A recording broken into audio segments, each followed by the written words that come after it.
about, let's talk further with spokesperson for the National Police Association and retired Chicago area police officer Betsy Brantner-Smith. Also with us is the chairwoman of Act for America and national security analyst Brigitte Gabriel.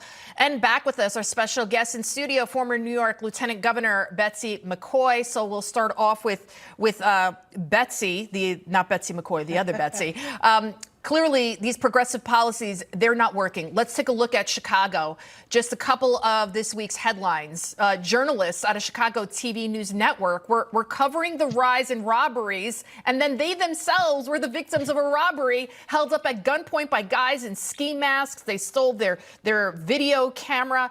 Most of these crimes, though, are committed by young people. There are clearly no repercussions for anyone anymore.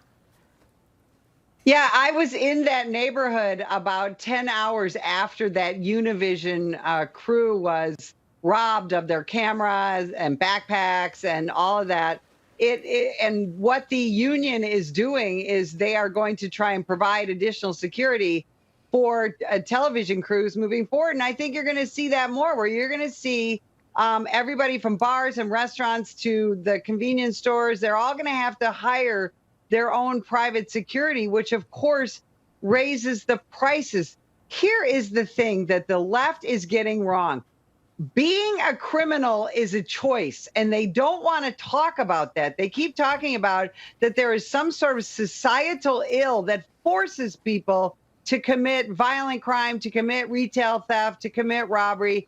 We have got to go back to recognizing as a society that people make a choice to be involved in criminal activity. And when they decide to do that, they need to be punished. But it's going to take law enforcement plus prosecutors plus judges. It's especially going to take the American people at the ballot box. Absolutely. And Brigitte, this same mayor in Chicago, Mayor Brandon Johnson, he's now suing the automaker Kia, saying that it doesn't prevent theft enough. He also scolded a reporter during a press conference for using the word mob and said he wants them to say large gathering.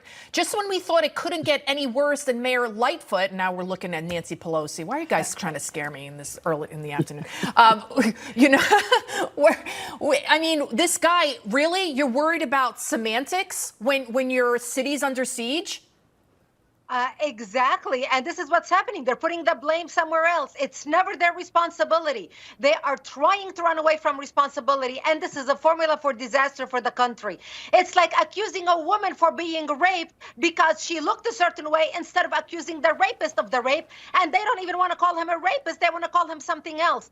The only time we're going to see change is when the people in these cities revolt and say enough is enough. Elections have consequences. And that's why people need to understand, when you go out and elect city council members who basically vote to defund the police, or mayors who tell the police to stand down. Now, these are not fancy positions. They're not senatorial or congressional positions when everybody comes out and votes, especially on a presidential year. But these positions basically dictate how your city is run. And that's why every citizen must be engaged at the local level. Look, the locals are affected more than anybody, and especially the inner city people. And that's why they need to stand up and be counted. Absolutely. The majority of victims are people of color from the inner city. Now, Betsy McCoy, last question to you. The New York Post reporting right here in New York City that an illegal from Venezuela, he's been arrested 6 times. He's attacked at least 3 strangers, 2 cops, all in the span of 2 months of his arrival here in New York City. So they're not understanding that these illegals are also contributing to the crime crisis. Oh, yes. But New Yorkers and people who live in cities all around the country do understand that. And that's why they're rioting against the bringing so many of these illegals into communities all across New York, putting them in shelters right next to elementary schools, for example.